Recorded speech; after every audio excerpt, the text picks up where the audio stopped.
Thank you very much. Thank you very much, Adam, for that very generous introduction. I really am grateful for all those many kind things you had to say. I'm always a little bit surprised when I'm introduced pretty much the way I wrote it, so I'm grateful to Adam for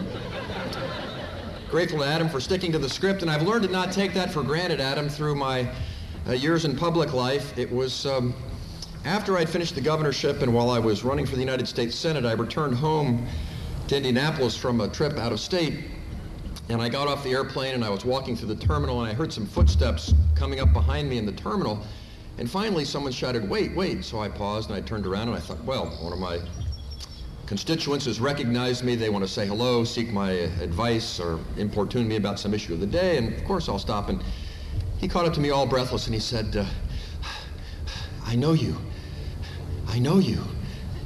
You're Dan Quayle." So Adam, thanks to you, no cases of mistaken identity today, and for that I'm very, very grateful. I've also learned from hard experience that a certain amount of humility is in order when you're asked to give the commencement address for an august institution like the university's law school. It was in my final year as our state's governor that I was asked to give the commencement address to Indiana University's undergraduate graduation. And that's my alma mater, as Adam mentioned, so it meant a lot to me, and I really spent a lot of time focused on my address. I wanted to say something memorable, something that students could reflect back on from time to time during the course of their lives and think, that was a pretty good perspective on the issues I've had to confront.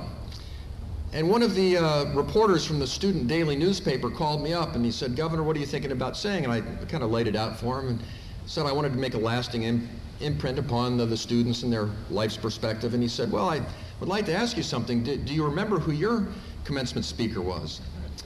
And I stopped and I said, "You've stumped me. I've got no idea." And he said, "Well, it happened to be the governor of the state of Indiana." So, and then, so I went ahead and prepared and went out, and it was in our football stadium. About 35,000 people gathered for the event. Not a lovely day at all like this. Kind of storm clouds forming on the horizon, and about the time the president of the university introduced me, the storm clouds had come over the stadium. I had a chance to, tell a few jokes and begin my remarks for about 3 or 4 minutes, and the heavens opened up, complete with torrential downpour and lightning, at which point I kind of backed off, and the president came up and said, "We're, for safety's sake, going to have to continue this indoors. For those of you who are really interested in the governor's commencement address, you can get a copy of it from his office at the following thing." And I'm not making this up. I got more favorable remarks about that commencement address than almost any speech I've ever given.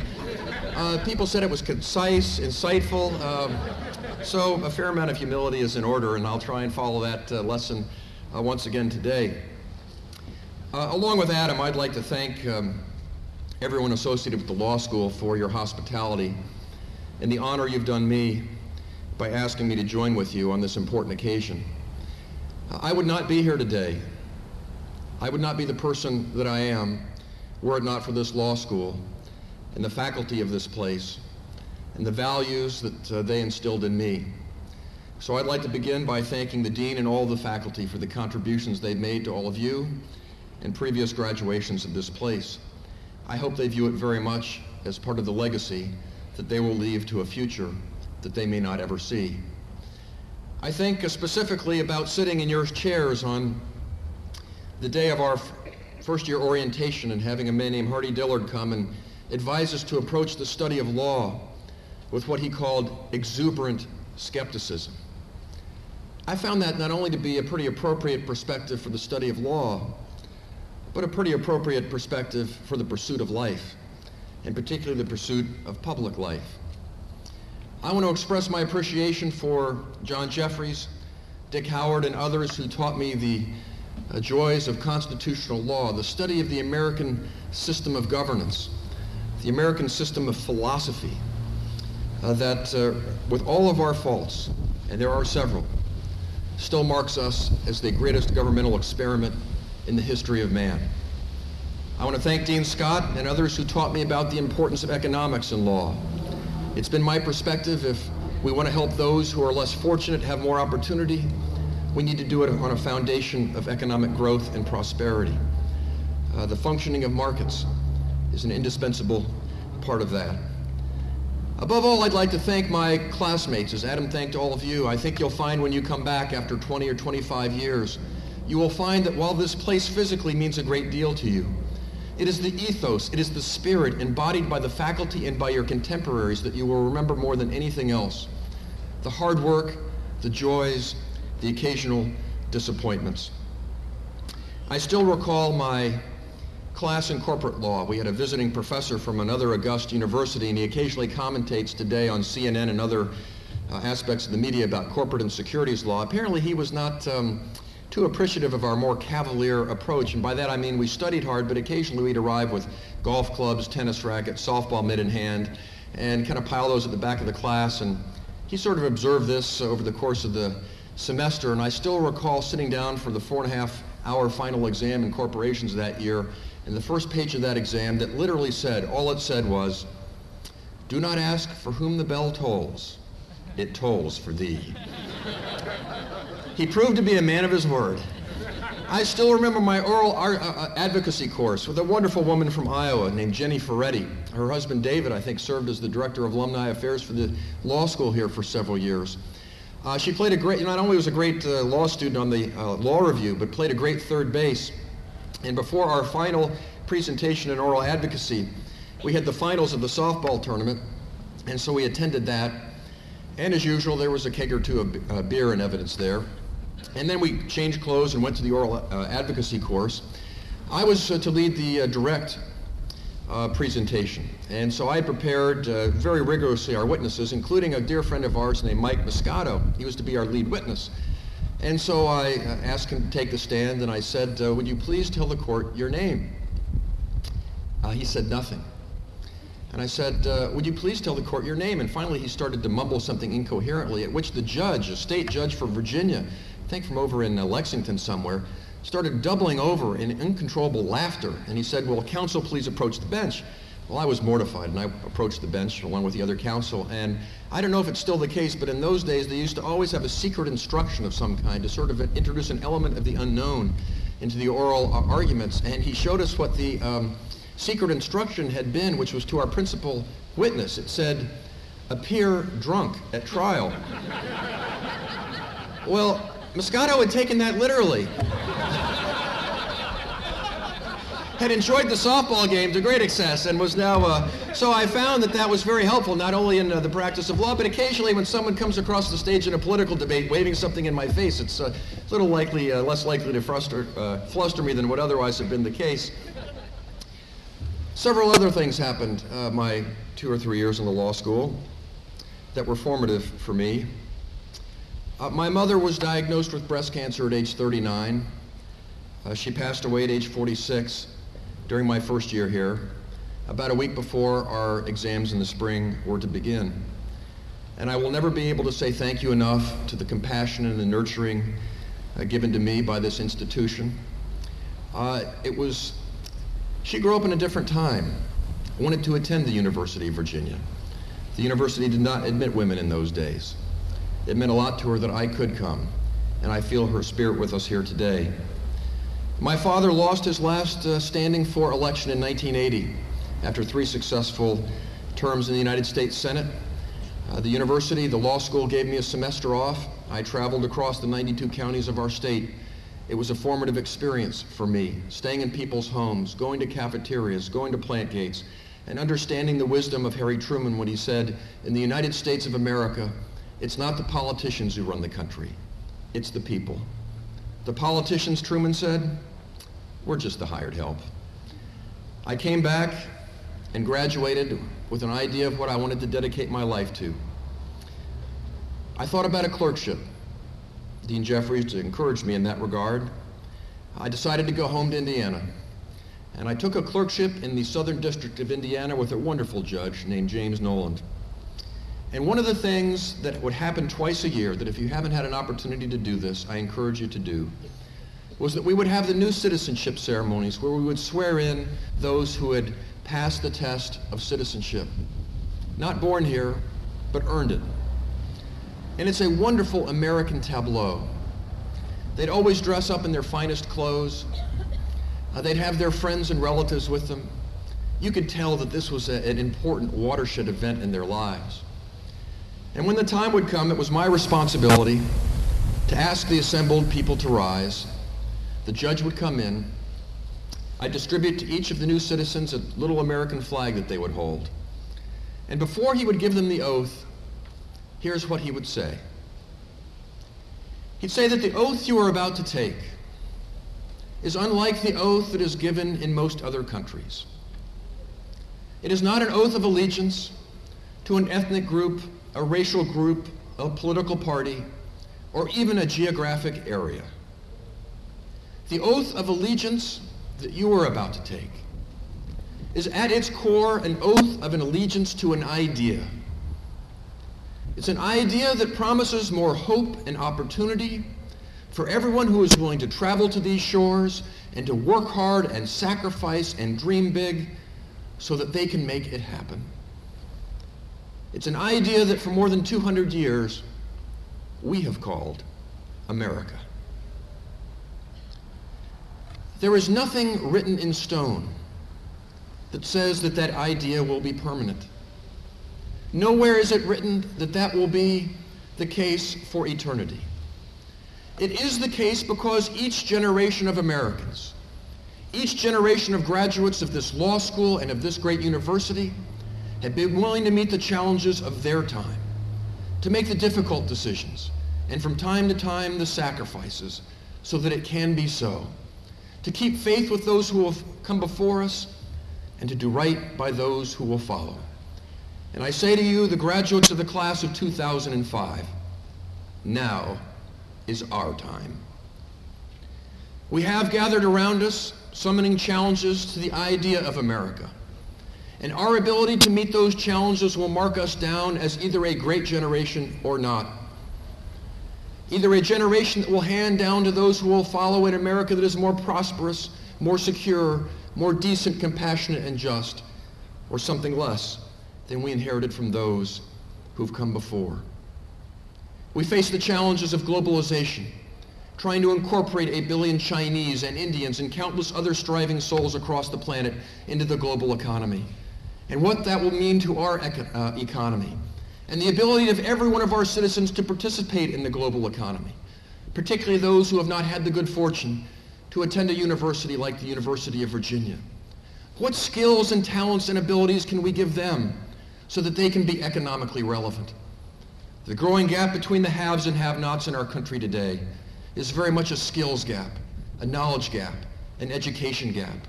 And we must close it if our society is going to be the kind of cohesive place that it has always been.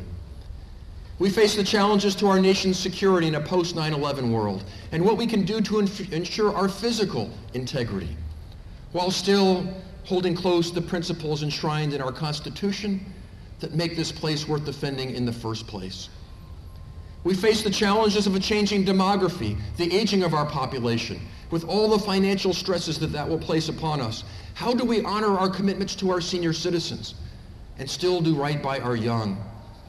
What will we choose to impose on ourselves in terms of the benefits that we will ask from this country? What will we choose to ask our children to pay on our behalf? We face the challenges of a changing family structure in our society, with more single-parent families and two-income earning families and less time with children. How do we instill in them the values of decency and respect and all the other things we would like to see them have while we still pursue our material aspirations and hopes? What can we do? How do we reinvigorate the democratic process itself? We're in a hotly contested election this last time.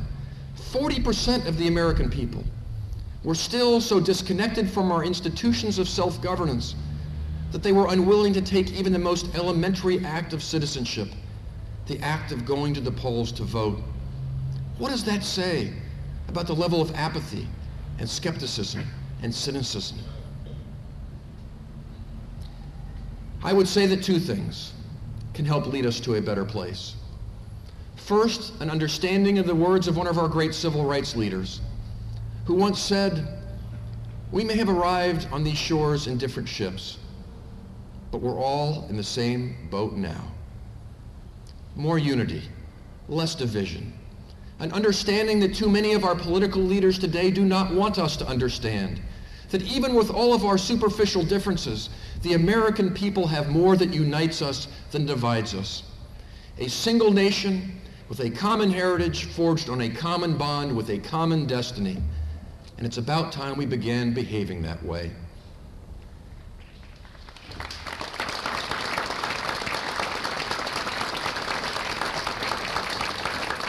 The great genius of America is not our ability to continue to divide one another to seek short-term political gain. The genius of our country is the crucible in which differences are reconciled, not accentuated. Differences of race and class and ethnicity and orientation and all of the others. The common struggles that we face in Washington today, to which I will return on Monday.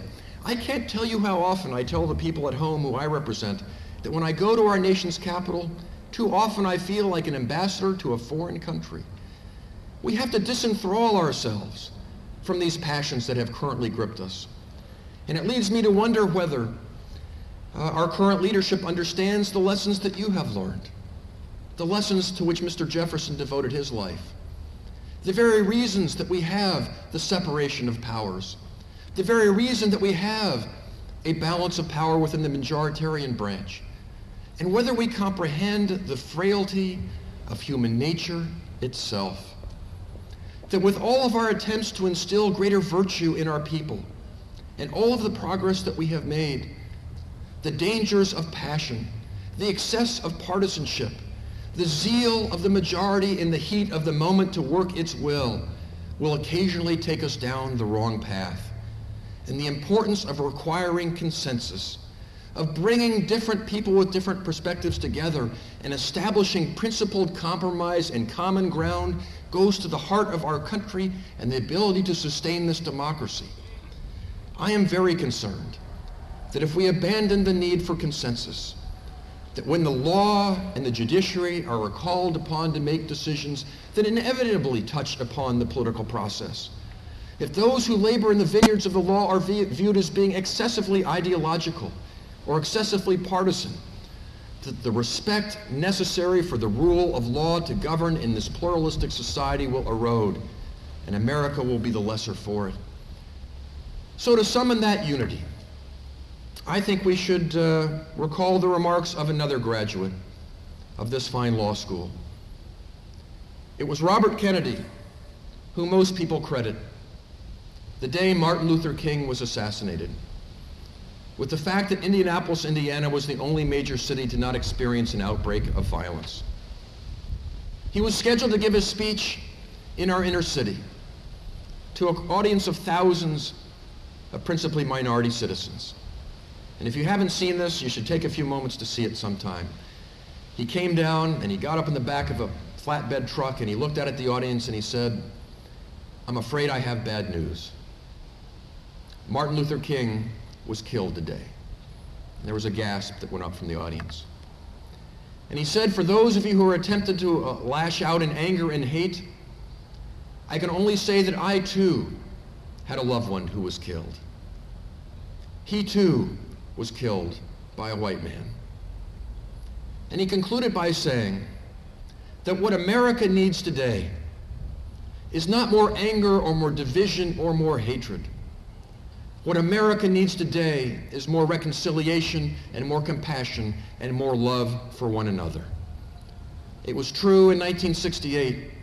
It's true in 2005. Now, how will we get to that place?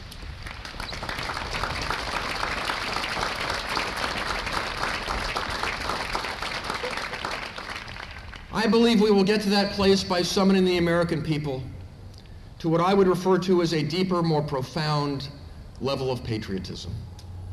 And by that I mean not only our willingness to support our military, that is an absolute essential.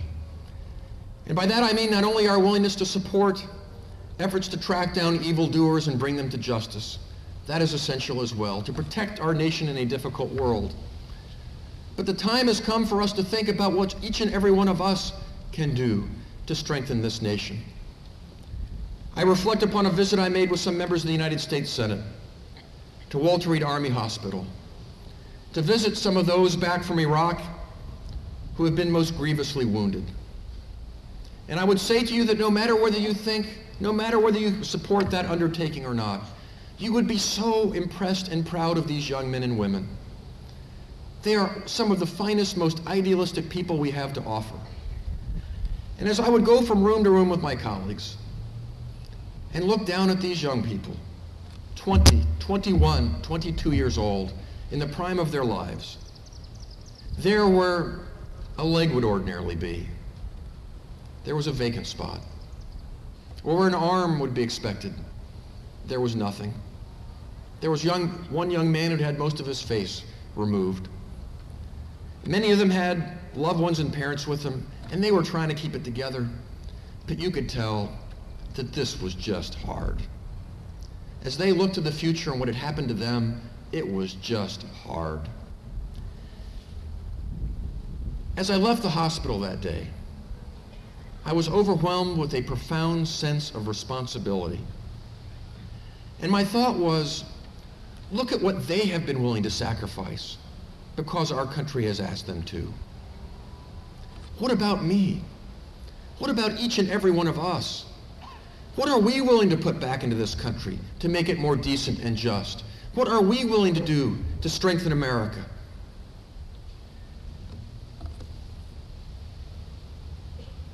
I think at the end of the day, it brings us back to this place and the founder of this university. For those of you who've been to Monticello, and I'm sure most of you have, you go to the burial plot where Thomas Jefferson was laid to rest. And there on his headstone are the following words: "Here lies Thomas Jefferson, author of the Declaration of Independence, author of the law for religious freedom for the people of Virginia, founder of the University of Virginia." Jefferson authored those words himself, and the story goes that he shared them with a friend before his passing and asked for his friend's opinion. To which his friend replied, "Well, Mr. Jefferson, surely this is not enough. Nowhere do you mention that not once but twice you were awarded the highest honor that can be given to the citizens of this country, the presidents of the United States. Nowhere do you mention that you were given the second highest honor, the vice presidency of the United States. Nowhere do you mention that you were Secretary of State or Ambassador to France. Mr. Jefferson, surely you must include these." To which Jefferson allegedly replied, "No, my friend, I would much prefer to be remembered for what I have been privileged to do for others, rather than what others have so kindly done for me." More unity in this country, a deeper sense of patriotism, a devotion in our lives for doing for others, not just for what others can do for us. It is the genius of America. It will be the test of our generation. It is my charge and my challenge to the class of 2005. Thank you, and God bless each and every one.